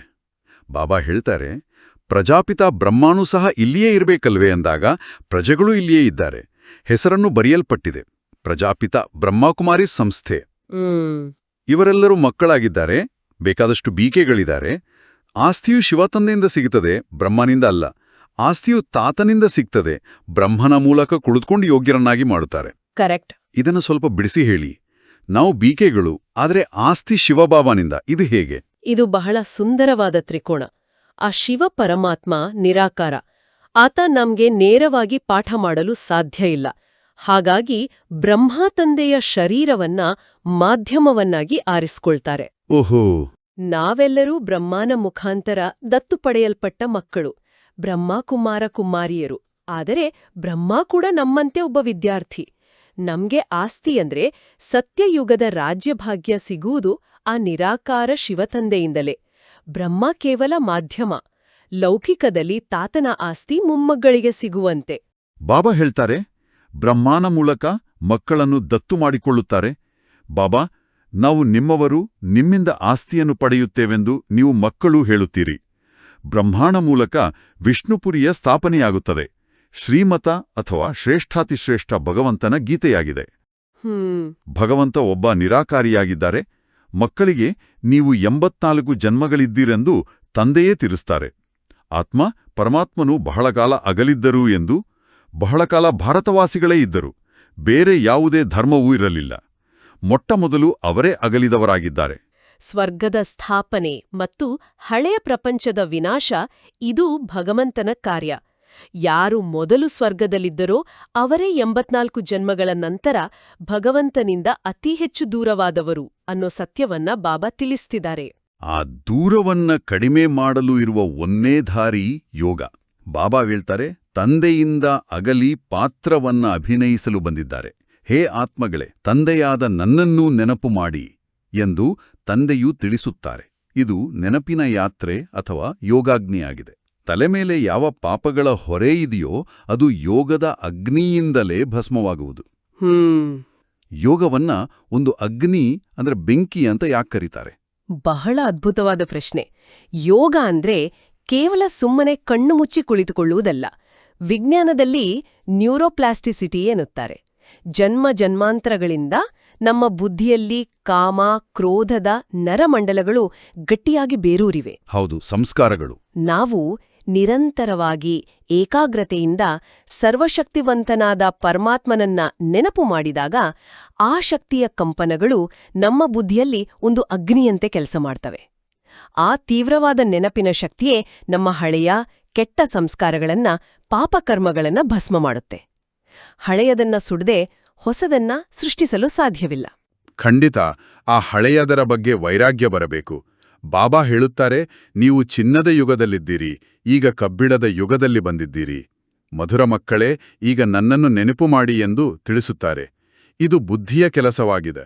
ದೇಹ ಸಹಿತವಾಗಿ ದೇಹದ ಎಲ್ಲಾ ಸಂಬಂಧವನ್ನು ಮರೆತು ನನ್ನನ್ನು ನೆನಪು ಮಾಡಿ. ನೀವು ಆತ್ಮರಾಗಿದ್ದೀರಲ್ಲವೇ? ಇದು ನಿಮ್ಮ ಶರೀರವಾಗಿದೆ. ನಾನು ಎಂದು ಆತ್ಮವೇ ಹೇಳುತ್ತದೆ. ರಾವಣನು ನಿಮ್ಮನ್ನು ಪತಿತರನ್ನಾಗಿ ಮಾಡಿದ್ದಾನೆ. ನಾವೀಗ ಕಬ್ಬಿಣದ ಯುಗದಲ್ಲಿದ್ದೇವೆ ಎನ್ನುವ ಅರಿವು ನಮ್ಗೆ ಸಹಜ ವೈರಾಗ್ಯವನ್ನು ತರುತ್ತೆ. ದೇಹದ ಸಂಬಂಧಗಳೆಲ್ಲವೂ ಈ ಶರೀರಕ್ಕೆ ಸೀಮಿತ. ಆತ್ಮದ ಸಂಬಂಧ ಕೇವಲ ಆ ಪರಮಾತ್ಮನೊಂದಿಗೆ. ಬಾಬಾ ಹೇಳುತ್ತಾರೆ, ಈ ಆಟವು ಮಾಡಲ್ಪಟ್ಟಿದೆ. ಪಾವನ ಭಾರತ ಮತ್ತು ಪತಿತ ಭಾರತವಾಗಿರುತ್ತದೆ. ನೀವು ಪತಿತರಾದಾಗ ರಾಮರಾಜ್ಯ ಬೇಕೆಂದು ಕೂಗುತ್ತೀರಿ. ಹೇಳುವುದೇನೋ ಹೇಳುತ್ತಾರೆ, ಆದರೆ ಅದರ ಅರ್ಥವಂತೂ ಗೊತ್ತಿಲ್ಲ. ಜ್ಞಾನವನ್ನು ಕೊಡುವವರು ಜ್ಞಾನದ ಸಾಗರನಾಗಿದ್ದಾರೆ. ಕರೆಕ್ಟ್. ತಂದೆಯೂ ಬಂದು ಸೆಕೆಂಡಿನಲ್ಲಿ ಆಸ್ತಿಯನ್ನು ಕೊಡುತ್ತಾರೆ. ನೀವು ಈಗ ಸೂರ್ಯವಂಶಿ ಚಂದ್ರವಂಶೀಯ ಆಸ್ತಿಯನ್ನು ಪಡೆಯಲು ತಂದೆಯ ಮಕ್ಕಳಾಗಿದ್ದೀರಿ. ನಂತರ ಸತ್ಯತ್ರೇತಾಯುಗದಲ್ಲಿ ಅಮರರಾಗಿ ಹೋಗುತ್ತೀರಿ. ಭಗವಂತನನ್ನ ತಂದೆ ಅಂತ ಒಪ್ಕೊಂಡ ಆ ಸೆಕೆಂಡ್ನಲ್ಲಿಯೇ ನಮಗೆ ಜೀವನ್ಮುಕ್ತಿಯ ಆಸ್ತಿಯ ಹಕ್ಕು ಸಿಕ್ಬಿಡುತ್ತೆ. ಬಾಬಾ ಹೇಳ್ತಾರೆ, ಇಂಥವರು ಶರೀರ ಬಿಟ್ರಂದು ಅಲ್ಲಿ ಹೇಳುವುದಿಲ್ಲ. ಸತ್ಯಯುಗದಲ್ಲಿ ಅಕಾಲ ಮೃತ್ಯು ಆಗೋದಿಲ್ಲ. ನೀವು ಕಾಲನ ಮೇಲೆ ವಿಜಯವನ್ನು ಪಡೆಯುತ್ತೀರಿ. ದುಃಖದ ಹೆಸರೇ ಇರೋದಿಲ್ಲ. ಅದಕ್ಕೆ ಸುಖಧಾಮವೆಂದು ಹೇಳಲಾಗುತ್ತದೆ. ನಾವಂತೂ ನಿಮಗೆ ಸ್ವರ್ಗದ ರಾಜ್ಯಭಾಗ್ಯವನ್ನು ಕೊಡುತ್ತೀನೆಂದು ತಂದೆಯೂ ಹೇಳುತ್ತಾರೆ. ಅಲ್ಲಂತೂ ಬಹಳ ವೈಭವಗಳಿರುತ್ತವೆ. ಭಕ್ತಿ ಮಾರ್ಗದಲ್ಲಿ ಮಂದಿರಗಳನ್ನು ಕಟ್ಟಿಸುವಾಗಲೂ ನಿಮ್ಮಲ್ಲಿ ಎಷ್ಟೊಂದು ಹಣವಿತ್ತು. ಭಾರತವು ಏನಾಗಿತ್ತು? ಹೌದು. ಸತ್ಯಯುಗದಲ್ಲಿ ಮೃತ್ಯುವಿನ ಭಯವೇ ಇರೋದಿಲ್ಲಲ್ವಾ? ಖಂಡಿತ. ಈಗ ನಾವು ಸಾವಿಗೆ ಹೆದರುತ್ತೇವೆ, ಯಾಕೆಂದ್ರೆ ನಮ್ಗೆ ಆತ್ಮದ ಅರಿವಿಲ್ಲ. ಆದರೆ ಸತ್ಯಯುಗದಲ್ಲಿ ಆತ್ಮಕ್ಕೆ ಸಂಪೂರ್ಣ ಅರಿವಿರುತ್ತೆ. ನಾನೊಂದು ಹಳೆಯ ವಸ್ತ್ರವನ್ನ ಬಿಟ್ಟು ಹೊಸ ವಸ್ತ್ರ ಧರಿಸುತ್ತಿದ್ದೇನೆ ಅನ್ನೋ ಸ್ಪಷ್ಟತೆ ಇರುತ್ತೆ. ಆಹಾ, ಬಟ್ಟೆ ಬದಲಾಯಿಸಿದ ಹಾಗೆ. ಹೌದು. ಅಲ್ಲಿ ಆಯುಷ್ಯ ಪೂರ್ಣಗೊಂಡ ಮೇಲೆಯೇ ಶರೀರ ಬಿಡುವುದು. ಹಾಗಾಗಿ ಅಕಾಲ ಮೃತ್ಯುವಿನ ಪ್ರಶ್ನೆಯೇ ಇಲ್ಲ. ಮುರಳಿಯ ಕೊನೆಯ ಸಾಲುಗಳು ಬಾಬಾ ಹೇಳುತ್ತಾರೆ, ಉಳಿದ ಬೇರೆಲ್ಲ ಆತ್ಮಗಳು ನಿರಾಕಾರಿ ಪ್ರಪಂಚದಲ್ಲಿದ್ದರು. ಶ್ರೇಷ್ಠಾತಿಶ್ರೇಷ್ಠ ತಂದೆಯು ಈಗ ಬಂದು ಸ್ವರ್ಗದ ಸ್ಥಾಪನೆ ಮಾಡುತ್ತಿದ್ದಾರೆಂದು ಮಕ್ಕಳು ತಿಳಿದುಕೊಂಡಿದ್ದಾರೆ. ಮೊದಲಿಗೆ ಶ್ರೇಷ್ಠಾತಿಶ್ರೇಷ್ಠ ಶಿವ ತಂದೆಯಾಗಿದ್ದಾರೆ, ನಂತರ ಬ್ರಹ್ಮ, ವಿಷ್ಣು, ಶಂಕರ, ನಂತರ ಈ ಪ್ರಪಂಚ. ಜ್ಞಾನದಿಂದ ನೀವು ಮಕ್ಕಳಿಗೆ ಸದ್ಗತಿಯಾಗುತ್ತದೆ. ಗಾಯನವೂ ಇದೆ. ಜ್ಞಾನ, ಭಕ್ತಿ, ವೈರಾಗ್ಯ. ಹಳೆಯ ಪ್ರಪಂಚದಿಂದ ವೈರಾಗ್ಯ ಉಂಟಾಗುತ್ತದೆ, ಏಕೆಂದರೆ ಸತ್ಯಯುಗದ ರಾಜ್ಯಭಾಗ್ಯ ಸಿಗುತ್ತದೆ. ಮಕ್ಕಳೇ, ನನ್ನನ್ನು ನೆನಪು ಮಾಡಿ ಎಂದು ತಿಳಿಸುತ್ತಾರೆ. ನನ್ನನ್ನು ನೆನಪು ಮಾಡುವುದರಿಂದ ನನ್ನ ಬಳಿ ಬರುತ್ತೀರಿ. ಒಳ್ಳೆಯದು. ಮಧುರಾತಿ ಮಧುರ ಅಗಲಿ ಹೋಗಿ ಮರಳಿ ಸಿಕ್ಕಿರುವ ಮಕ್ಕಳ ಪ್ರತಿ ಮಾತಾಪಿತಾ ಬಾಬ್ದಾದಾರವರ ನೆನಪು, ಪ್ರೀತಿ ಹಾಗೂ ಸುಪ್ರಭಾತ. ಆತ್ಮಿಕ ಮಕ್ಕಳಿಗೆ ಆತ್ಮಿಕ ತಂದೆಯ ನಮಸ್ತೆ. ಆತ್ಮಿಕ ಸಹೋದರ ಸಹೋದರಿಯರೇ, ಇಂದಿನ ಮುರಳಿಯಲ್ಲಿ ಪರಮಪಿತಾ ಪರಮಾತ್ಮನು ನಮಗೆ ಅಪಾರವಾದ ಜ್ಞಾನರತ್ನಗಳನ್ನ ನೀಡಿದ್ದಾರೆ. ಜ್ಞಾನವನ್ನ ಕೇವಲ ಕೇಳುವುದರಿಂದ ಅಥವಾ ಚರ್ಚಿಸುವುದರಿಂದ ಅದು ನಮ್ಮದಾಗುವುದಿಲ್ಲ. ಅಳವಡಿಸ್ಕೊಳ್ಬೇಕಲ್ವಾ? ಹೌದು. ಆ ಜ್ಞಾನವನ್ನ ನಮ್ಮ ದೈನಂದಿನ ಜೀವನದ ಪ್ರತಿಯೊಂದು ಹೆಜ್ಜೆಯಲ್ಲೂ, ಪ್ರತಿಯೊಂದು ಕರ್ಮದಲ್ಲೂ ಧಾರಣೆ ಅಂದ್ರೆ ಅಳವಡಿಕೆ ಮಾಡಿದಾಗಲೇ ನಮ್ಗೆ ಅದರ ನೈಜ ಶಕ್ತಿಯ ಅನುಭವ ಆಗುತ್ತೆ. ಬನ್ನಿ, ಇಂದಿನ ಮುರುಳಿಯ ಸಾರಾಂಶವನ್ನ ಧಾರಣೆಯ ರೂಪದಲ್ಲಿ ನಮ್ಮೊಳಗೆ ಇಳಿಸ್ಕೊಳ್ಳೋಣ. ಧಾರಣೆಗಾಗಿ ಮುಖ್ಯ ಸಾರದಲ್ಲಿ ಮೊದಲನೆಯ ಪಾಯಿಂಟ್. ಬಾಬಾ ಹೇಳ್ತಾರೆ, ತಲೆಯ ಮೇಲಿರುವ ಹೊರೆಯನ್ನು ಯೋಗಾಗ್ನಿಯಿಂದ ಭಸ್ಮ ಮಾಡಬೇಕಾಗಿದೆ. ಬುದ್ಧಿಯಿಂದ ದೇಹ ಸಹಿತ ದೇಹದ ಎಲ್ಲ ಸಂಬಂಧಗಳನ್ನು ಮರೆತು ಒಬ್ಬ ತಂದೆಯನ್ನು ನೆನಪು ಮಾಡಬೇಕು. ಇಲ್ಲಿ ನನಗೊಂದು ಪ್ರಾಕ್ಟಿಕಲ್ ಚಾಲೆಂಜ್ ಕಾಣಿಸುತ್ತೆ. ಆಫೀಸ್ನಲ್ಲಿ ಲ್ಯಾಪ್ಟಾಪ್ ಮುಂದೆ ಕುಳಿತು ರಿಪೋರ್ಟ್ ಬರೆಯುವಾಗ ದೇಹ ಮತ್ತು ಸಂಬಂಧಗಳನ್ನ ಮರೆಯುವುದು ಹೇಗೆ ಸಾಧ್ಯ? ನೋಡಿ, ಇದು ಸನ್ಯಾಸಿಗಳಂತೆ ಕಾಡಿಗೆ ಹೋಗುವ ಮಾತಲ್ಲ. ಇದು ಕರ್ಮಯೋಗ. ಕೆಲಸ ಮಾಡುವಾಗ ನಿಮ್ಮ ಕೈಗಳು, ಕಣ್ಣುಗಳು, ಬುದ್ಧಿ ಕೆಲಸದಲ್ಲಿರ್ಲಿ. ಆದರೆ ಒಳಗಿನ ಅರಿವು, ನಾನು ಈ ಕೆಲಸವನ್ನ ಮಾಡುತ್ತಿರುವ ಒಂದು ದೈವೀಯ ಆತ್ಮ, ನನ್ನ ತಂದೆ ಪರಮಾತ್ಮ, ಆತನ ಶಕ್ತಿ ನನ್ನ ಮೂಲಕ ಹರಿಯುತ್ತಿದೆ ಎಂಬುದಾಗಿರಬೇಕು. ಓಹೋ! ಬ್ಯಾಂಕಿನ ಕ್ಯಾಷಿಯರ್ ಲಕ್ಷಗಟ್ಲೆ ಹಣ ಎಣಿಸ್ತಾನೆ, ಆದರೆ ಅದು ನನ್ನದಲ್ಲ ಅನ್ನೋ ಅರಿವು ಅವನಿಗಿರುತ್ತೆ ಅಲ್ವಾ? ಕರೆಕ್ಟ್. ಕೌಂಟ್ ಮಾಡ್ತಾನೆ ಅಷ್ಟೇ. ಹಾಗೆಯೇ ಜವಾಬ್ದಾರಿಗಳನ್ನ ನಿಭಾಯಿಸಿ, ಆದರೆ ಅದರಲ್ಲಿ ಅಂಟಿಕೊಳ್ಳಬೇಡಿ. ಇದೇ ನೈಜ ಯೋಗ. ಬಹಳ ಸ್ಪಷ್ಟವಾದ ಉದಾಹರಣೆ. ಧಾರಣೆಗಾಗಿ ಎರಡನೇ ಪಾಯಿಂಟ್ ಬಾಬಾ ಹೇಳ್ತಾರೆ, ಚೀರಾಡುವ ಕೂಗುವ ಬದಲಾಗಿ ತಮ್ಮ ಸ್ವಧರ್ಮ ಶಾಂತಿಯಲ್ಲಿ ಸ್ಥಿತರಾಗಬೇಕು. ಶಾಂತಿಯು ನಿಮ್ಮ ಕೊರಳಿನ ಹಾರವಾಗಿದೆ. ದೇಹಾಭಿಮಾನದಲ್ಲಿ ಬಂದು ನಾನು ಮತ್ತು ನನ್ನ ಶಬ್ದವನ್ನು ಹೇಳಬಾರದು, ಸ್ವಯಂನು ಆತ್ಮನಿಶ್ಚಯ ಮಾಡಿಕೊಳ್ಳಬೇಕು. ಪ್ರಾಕ್ಟಿಕಲ್ ಆಗಿ ಯೋಚಿಸಿ. ಯಾರಾದ್ರೂ ನಮ್ಮ ಮೇಲೆ ಕೋಪಗೊಂಡಾಗ ನಾವು ಅವರ ಮೇಲೆ ಅರ್ಚುದಿಲ್ಲ, ಯಾಕಂದ್ರೆ ನಾವು ಶಾಂತಿ ಸ್ವರೂಪರು. ನಾನು ಮ್ಯಾನೇಜರ್, ನನ್ನ ಮಾತನ್ನೇ ಕೇಳಬೇಕು ಅನ್ನೋ ಆ ಅಹಂಕಾರವನ್ನ ಬಿಟ್ಟು ನಾನೊಂದು ಬಿಂದು ಸ್ವರೂಪ ಆತ್ಮ, ಎದುರಿರುವವರು ಕೂಡ ಒಂದು ಆತ್ಮ ಅನ್ನೋ ನಿಶ್ಚಯದಲ್ಲಿ ಸದಾ ನೆಲೆಸಿರಬೇಕು. ಇಂದಿನ ವರದಾನ ತಮ್ಮ ಸತೋಗುಣಿ ದೃಷ್ಟಿಯ ಮೂಲಕ ಅನ್ಯ ಆತ್ಮರೋಗಳ ದೃಷ್ಟಿ, ವೃತ್ತಿಯ ಪರಿವರ್ತನೆಯನ್ನು ಮಾಡುವಂತಹ ಸಾಕ್ಷಾತ್ಕಾರ ಮೂರ್ತಿಭವ. ದೃಷ್ಟಿಯಿಂದ ಸೃಷ್ಟಿ ಬದಲಾಗತ್ತೆ ಅಂತಾರಲ್ಲ ಹಾಗೆ, ನಮ್ಮ ದೃಷ್ಟಿ ಸಂಪೂರ್ಣ ಪವಿತ್ರ ಮತ್ತು ಸತೋಗುಣಿಯಾಗಿದ್ರೆ, ಕೋಪದಿಂದ ಉರಿಯುತ್ತಿರುವ ತಮೋಗುಣಿ ವ್ಯಕ್ತಿ ನಮ್ಮ ಮುಂದೆ ಬಂದ್ರೂ ಆತನ ವೃತ್ತಿ ಶಾಂತವಾಗುತ್ತೆ. ನಮ್ಮ ಕಣ್ಣಿಂದನೇ ಪವರ್ ಹೋಗಬೇಕು. ಹೌದು, ನಮ್ಮ ಕಣ್ಣುಗಳಲ್ಲಿ ಅವರಿಗೆ ಪರಮಾತ್ಮನ ಪ್ರೀತಿ ಕಾಣಬೇಕು. ಇದೇ ನಿಜವಾದ ಸೇವೆ. ಇಂದಿನ ಸ್ಲೋಗನ್ ಪವಿತ್ರತೆಯ ಪ್ರತ್ಯಕ್ಷ ಸ್ವರೂಪ, ಸತ್ಯತೆ ಅರ್ಥಾತ್ ದಿವ್ಯತೆಯಾಗಿದೆ. ಖಂಡಿತ. ಎಲ್ಲಿ ಆಂತರಿಕ ಪವಿತ್ರತೆ ಇದೆಯೋ ಅಲ್ಲಿ ಸತ್ಯ ತಾನಾಗಿಯೇ ಹೊರಹೊಮ್ಮುತ್ತೆ. ಆ ಸತ್ಯತೆಯೇ ನಮ್ಮ ನಡವಳಿಕೆಯಲ್ಲಿ ದಿವ್ಯತೆಯನ್ನ, ಒಂದು ವಿಶಿಷ್ಟವಾದ ಆಕರ್ಷಣೆಯನ್ನ ತರುತ್ತೆ. ಇಂದಿನ ಅವ್ಯಕ್ತ ಇಶಾರೆ ಮಹಾನ್ ಆಗಲು ಮಧುರತೆ ಮತ್ತು ನಮ್ರತೆಯ ಗುಣ ಧಾರಣೆ ಮಾಡಿ. ನಮ್ರತೆ ಅಂದ್ರೆ ಬಾಗುವಿಕೆ. ಕೆಲವರು ಬಾಗುವುದು ಅಂದ್ರೆ ಸೋಲು ಅಂದ್ಕೊಳ್ತಾರೆ. ಆದ್ರೆ ವಾಸ್ತವವಾಗಿ ಯಾರು ಒಳಗಿನಿಂದ ಸಂಪೂರ್ಣ ಭರ್ತಿಯಾಗಿರ್ತಾರೋ, ಶಕ್ತಿಶಾಲಿಯಾಗಿರ್ತಾರೋ ಅವರು ಮಾತ್ರ ಬಾಗಲು ಸಾಧ್ಯ. ಹಣ್ಣು ಬಿಟ್ಟ ಮರ ಯಾವಾಗ್ಲೂ ಬಾಗಿರುತ್ತಲ್ವಾ? ಎಕ್ಸಾಕ್ಟ್ಲಿ. ನಾವು ನಮ್ರತೆಯಿಂದ ಬಾಗಿದಾಗ ಇಡೀ ವಿಶ್ವವೇ ನಮ್ಮ ಗುಣಗಳಿಗೆ ಶರಣಾಗುತ್ತೆ. ಈಗ ನಾವು ಒಂದು ನಿಮಿಷದ ಕಾಲ ನಮ್ಮನ್ನ ನಾವು ಆಳವಾಗಿ ಅನುಭವ ಮಾಡೋಣ. ಶರೀರದ ಎಲ್ಲ ಯೋಚನೆಗಳನ್ನ, ಜವಾಬ್ದಾರಿಗಳನ್ನ ಬದಿಗಿಡಿ. ಗಮನವನ್ನ ಭ್ರುಕುಟಿಯ ಮಧ್ಯಕ್ಕೆ ತನ್ನಿ. ನಾನು ಒಂದು ಹೊಳೆಯುವ ಚೈತನ್ಯ ಜ್ಯೋತಿ, ಬಿಂದುರೂಪ ಆತ್ಮ. ನಾನು ಶಾಂತಿಯ ಸಾಗರನ ಮಗು. ನನ್ನ ತಂದೆ ಶಿವಬಾಬಾರವರಿಂದ ಪ್ರಕಾಶಮಾನವಾದ ಜ್ಞಾನದ ಕಿರಣಗಳು ನನ್ನ ಮೇಲೆ ಬೀಳುತ್ತಿವೆ. ಪರಮಧಾಮದಿಂದ ಬರುತ್ತಿರುವ ಆ ಪರಮ ಶಾಂತಿಯ ಕಂಪನಗಳು ನನ್ನೊಳಗೆ ಹರಿಯುತ್ತಿವೆ. ಈ ಯೋಗಾಗ್ನಿಯಲ್ಲಿ ನನ್ನಲ್ಲಿರುವ ಹಳೆಯ ಸಂಸ್ಕಾರಗಳು, ವಿಕಾರಗಳು, ಆತಂಕಗಳು ಭಸ್ಮವಾಗುತ್ತಿವೆ. ನಾನು ಸಂಪೂರ್ಣ ಪವಿತ್ರ, ದಿವ್ಯ ಮತ್ತು ಶಾಂತಿ ಸ್ವರೂಪ ಆತ್ಮನಾಗಿದ್ದೇನೆ. ಓಂ ಶಾಂತಿ. ಕರ್ಮವನ್ನ ಮಾಡುತ್ತಿದ್ರು, ಟ್ರಾಫಿಕ್ನಲ್ಲಿ ಸಿಲುಕಿದ್ರು ಅಥವಾ ಕಷ್ಟದ ಪರಿಸ್ಥಿತಿಯನ್ನ ಎದುರಿಸ್ತಿದ್ರು, ನಾನು ಶಾಂತಿ ಸ್ವರೂಪ ಆತ್ಮ ಎಂಬ ಸ್ವಮಾನದ ಅಭ್ಯಾಸವನ್ನ ಮಾಡೋಣ. ನಮ್ಮ ಕೊರಳಿನ ಹಾರವಾದ ಶಾಂತಿಯನ್ನ ಕಳಚದಿರೋಣ. ಮಧುರ ಮಕ್ಕಳೇ, ಇಂದು ನಾವು ಶಾಂತಿಯ ಬಗ್ಗೆ ಸಾಕಷ್ಟು ಆಳವಾದ ವಿಚಾರಗಳನ್ನ ಚರ್ಚಿಸಿದ್ವಿ. ಆದರೆ ಕಾರ್ಯಕ್ರಮ ಮುಗಿಸೋ ಮುನ್ನ ನಿಮಗೊಂದು ಪ್ರಶ್ನೆ. ಕೇವಲ ಮೌನವಾಗಿ ಕುಳಿತಿರುವುದೇ ಶಾಂತಿಯೇ? ಅಥವಾ ಹೊರಗಡೆ ವಿರೋಧ, ನಿಂದನೆ, ಬಿರುಗಾಳಿಯಂತಹ ಪರಿಸ್ಥಿತಿ ಇದ್ರೂ ನಮ್ಮ ಆಂತರಿಕ ಸ್ಥಿತಿ ಕಿಂಚಿತ್ತೂ ಅಲುಗಾಡದಿರುವುದೇ ನಿಜವಾದ ಶಾಂತಿಯೇ? ಈ ಪ್ರಶ್ನೆಯ ಬಗ್ಗೆ ಇಂದು ದಿನವಿಡೀ ಸ್ವಲ್ಪ ಯೋಚಿಸಿ ನೋಡಿ. ನಿಮ್ಮೊಳಗಿನ ದೀಪವನ್ನ ಸದಾ ಬೆಳಗಿಸ್ತಾ ಇರಿ. ಲೈಕ್, ಶೇರ್, ಫಾರ್ವರ್ಡ್ ಮಾಡಿ. ನಾಳೆ ಮತ್ತೆ ಹೊಸ ಬಾಬಾರ್ ಮುರಳಿನ ಕೇಳೋಣ. ಓಂ ಶಾಂತಿ.